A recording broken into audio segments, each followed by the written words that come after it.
Hey Colin, I guess how has kind of the week started for you in practice, and what was Sunday kind of like for you? Practice has been good so far. Thought we had a good day today. Just kind of working on the plan. I like the plan that we've put together so far, and thought everybody came to work. Sundays are never fun after a loss, especially one like that. But, we looked at it. We're going to learn from it and just put it to bed and move on. Mike Yuba.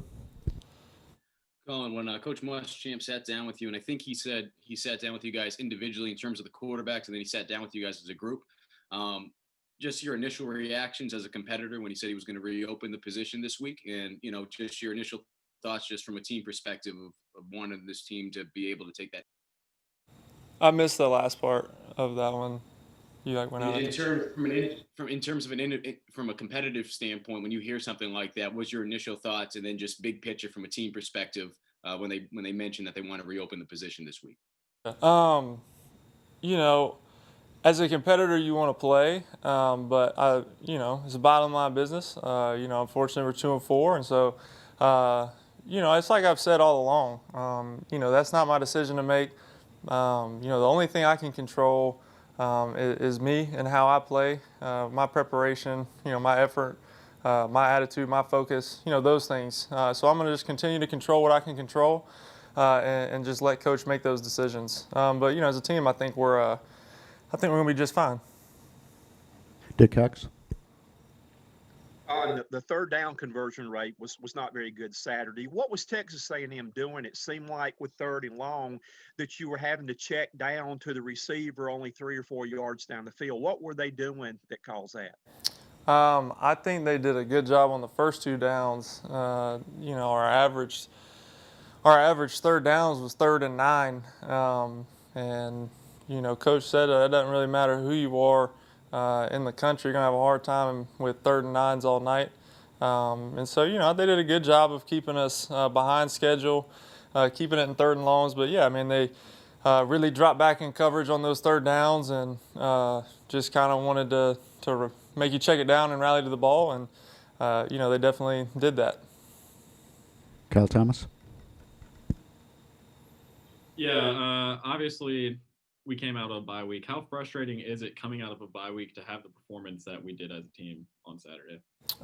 Bye week or non-bye week, I think it's, a frustrating and disappointing performance. I know everybody felt that way. We did not play our best game. We're better than that. I think everybody knows that. So, for me, bye week or non-bye week, performance like that's just not going to sit well.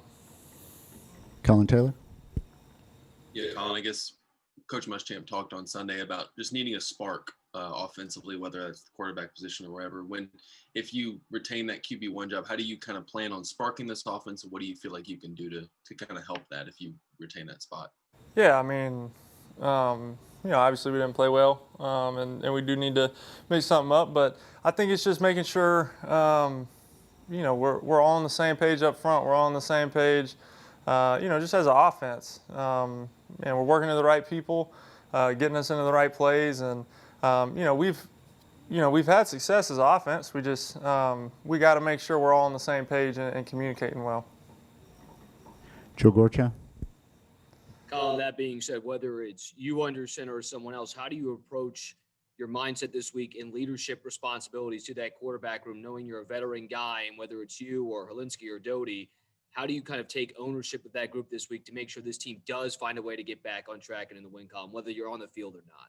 Yeah, so we do devotions every morning, and so today was I actually did one just talking about like Noah in the Bible and Noah's Ark, and just the faith he had that he was going to do what God told him to do and continue to go to work every single day. Even if people were telling him he's crazy for building this huge thing, he was going to continue to go to work and go to work. And the Bible says in Colossians 3:23, whatever you do, work at it with all of your heart as if working for the Lord and not for men. And so I just encourage our guys, listen, ignore the outside noise, ignore everything else outside this building. It's on us in this room to continue to go to work, continue to lead. And I think everybody has done a good job of encouraging each other. But for me, like you were saying, being a veteran guy, I just wanted to encourage everybody to, ignore everything else, continue to do what we do, and just go to work. I mean, that's all you can control right now. Ben Briner. Kind of a two-part question. First, how are you guys kind of splitting up the reps during practice, and sort of how different is that how different of a feeling is that compared to sort of a normal game week? Yeah, so everybody was rotating today. I don't think it was just evenly spread out, but it was different. I mean, I've been in situations where we did rotate. I've been in situations where one guy gets all the reps. So, I mean, I've been in multiple situations. It's different, obviously, than what we've been doing in the past. But, I mean, I still thought we had a good day today. And we just got to continue to stack positive days. Eric Boynton. Collin, I know you're a guy that you always say, you just said it now, kind of blocking out the noise. Has it been any more difficult this week coming off a loss? You heard the boos, obviously, at the stadium. Has it been a little bit more difficult this week to kind of block out the outside stuff?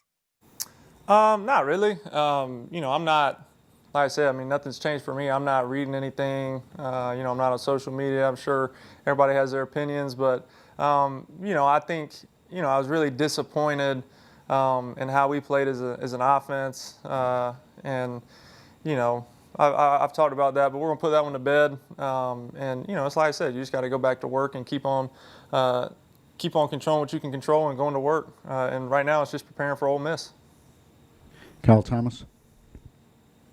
Yeah, with the Gamecock fan base, they're passionate. The highs are high and the lows are low. And after the past 2 weeks, it seems to be at an all-time low. As a competitor, what do you do to kind of push past that and not think about it, especially in the middle of the game? I'm going to sound like a broken record here. It's like I've said the past, couple questions, it feels like just continue to control what I can control and go to work. I don't, like I've said, nothing changes. We're going to lead in the quarterback room. Whoever's in there, we're going to encourage them. We're going to help them out. Whether it's me, whether it's Ryan, whether it's Lou, whoever it is, we're going to be ready to go. That's, I'm not sure what else to say to you about that. We'll take two more, Dick, then Collin. Can you talk about the opportunity of going to Ole Miss? Their defense has given up a lot of points and yards this year on the possibility of going down and maybe getting offense back on track and getting it going like it was earlier in the year. Yeah, I mean, I think they're a good team. It's a great opportunity for us. Another night game. I think they're really good on offense. Coach was talking about their tempo. I think they have talent on defense too, for sure. So, I mean, it's not like we're taking them lightly at all. But, as an offense, we're going to go out every week and expect to execute and put up points. And, nothing's changed for us this week. Last one to Collin. Yeah, Collin, I guess just what are your, in terms of goals offensively, what do you go into a game plan expecting a certain thing goals-wise? And I guess do you go down to Ole Miss anticipating a shootout just because that offense has been pretty good for them this year? Yeah, I mean, I think every week is your goal is to score every time you get the ball, right? And so, for us, that's the goal. That's not changing. But, I think it does, that thought does cross your mind. It's an explosive offense. It's probably going to be a shootout. And so, whatever happens, we're just going to have to be ready whenever we get opportunities and take advantage of them. All right. Thank you, Collin. Yep. Appreciate it.